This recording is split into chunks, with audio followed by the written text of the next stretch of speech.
Yet another trade war, this time targeting steel. He broke the news to steel workers at a rally outside Pittsburgh on Friday. We are going to be imposing a 25% increase. We're going to bring it from 25% to 50%, the tariffs on steel into the United States of America. So we're bringing it up from 25%. We're doubling it to 50%.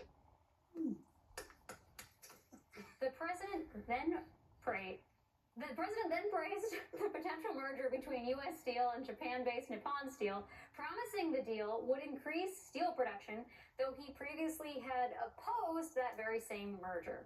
The president also took aim at China for violating a 2-week truce on tariffs, writing on Truth Social, quote, "The bad news is that China, perhaps not surprisingly to some, has totally violated its agreement with us." That's all caps, so I'm shouting it. So much for being Mr. Nice Guy. For now, Trump's tariffs are back on after a federal appeals court temporarily paused a ruling that would have halted them. Joining us now is CNBC senior analyst Ron Insana and James Sample. He's a law professor at Hofstra University and a former attorney at the Brennan Center for Justice's Democracy Program.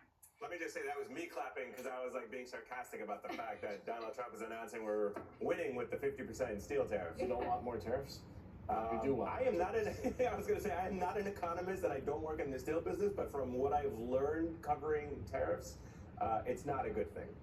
No, and it's not a good thing for auto workers. It's not a good thing for relations with Canada, with the European Union, with which we are currently trying to negotiate a trade deal. So it affects them, it affects Canada, it affects the auto industry.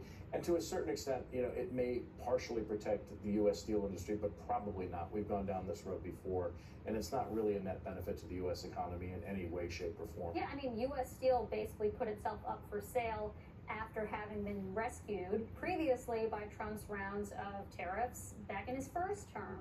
And as we know, the downstream jobs that depend on steel as an input, you mentioned automakers and appliance makers, who knows what else, they outnumber steel jobs by about 80 to 1. Yeah. So what do you think the broader implications would be for the manufacturing industry and for consumers of raising these tariffs on steel? Even if we were to reshore steel manufacturing, it would take decades for us to get back to where we're. Steel output, by the way, in the United States is not exactly lacking. I mean, we do produce a fair amount of steel, but it's all this, in my mind, all this is going to do is increase the tension that we have with our other trading partners without really having much benefit on the domestic economy. And again, as you say, with an 80 to 1 ratio of those downstream workers, they could end up getting laid off. We've seen disruptions, like say at Ford plants, because they can't get magnets from China.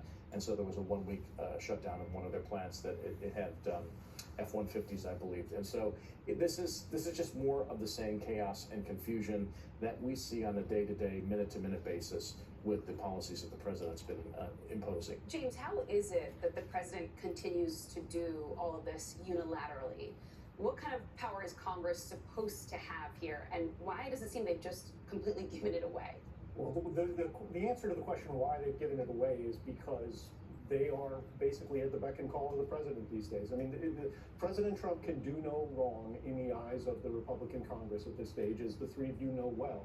The legal framework is not the framework that we're operating under at all, which is why the court of international trade, the court that the Trump administration wanted to be in. There were lower federal district courts that were considering the tariff matter. It's the Trump administration that sought out the venue of the Court of International Trade. One judge of whom was a Trump appointee. Yeah. Another judge of whom now he's on the naughty list. Was a Reagan appointee. This was as friendly a panel in as friendly a venue, the venue that they sought as they could possibly imagine.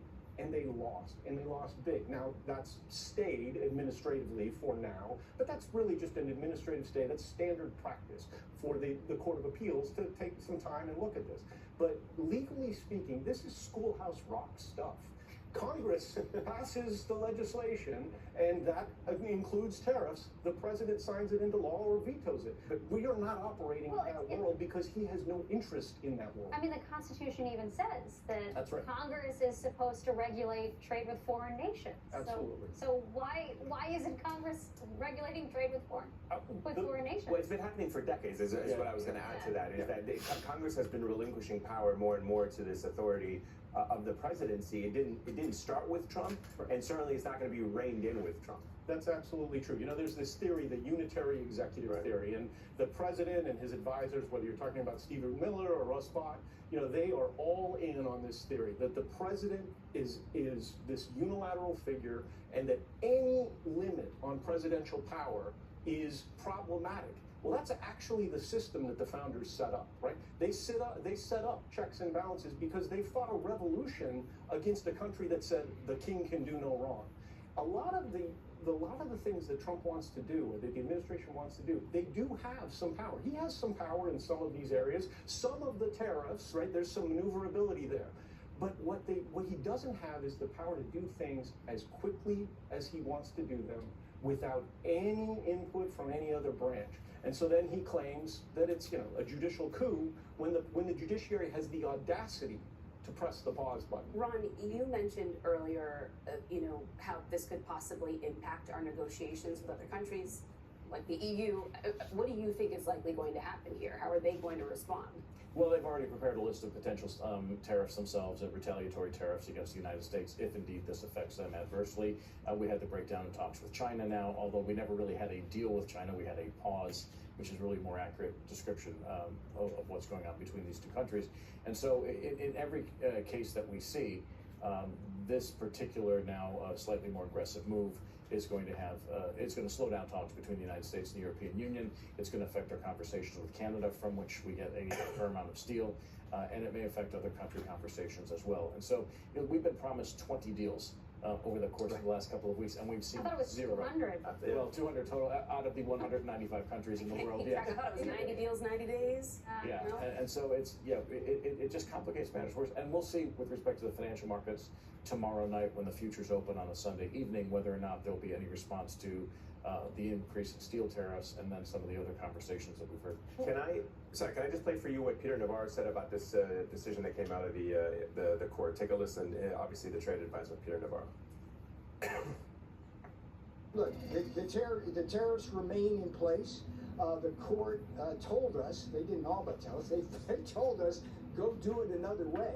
So you can assume that even if we lose, we will do it another way. And I can assure the American people that the Trump tariff agenda is alive, well, healthy, and will be implemented to protect you. So evaluate that part of it with the specific part of go do it another way. I mean, how can they do it another way if they don't go through Congress, which is the legal way? Well, that's the best answer of all, right? That would be the gold standard. Go through Congress, and They're not going to do that. They're not going to do that at all. There are some areas, there are some specific targeted areas where they have statutory authority that has been granted already by Congress to the executive to sort of do what you might call nip and tuck tariffs, as opposed to this broad, sweeping, every country in. You know, we've had trade deficits for 49 straight years. That's not an emergency, which is why the Court of International Trade said you can't use this statute that is designed for wartime-like scenarios, like true full-scale emergencies, to do something that is basically addressing a situation that is a de rigueur circumstance. That's Well, to be fair, the section of the law that the Court of International Trade referred the administration to is one that has never been used. I had to look it up. I've been covering trade for a really long time, and I was like, what is this 122 thing? So it's never been used, it's never been tested by the court, so it's not even clear that's a super viable, or at least legally bulletproof avenue. No, but he does, as James said, he has other avenues that are on the books in which he could launch investigations, which is a prerequisite for any tariffs to be imposed. And even if he used some of the other tools available to him, the tariffs can only be imposed for a maximum of 150 days. So there's a lot of these, you know, kind of very, what we would consider off the books uses for tariff imposition. I mean, and when you talk about the actions against Harvard, one of the things that the White House should do is revoke Peter Navarro's degree in economic, but I don't think that's going to happen in this administration. You can say this is a safe space, Ron. You go ahead. I agree with that assessment. And on that note, I'm being told we have to go. Ron, Sana,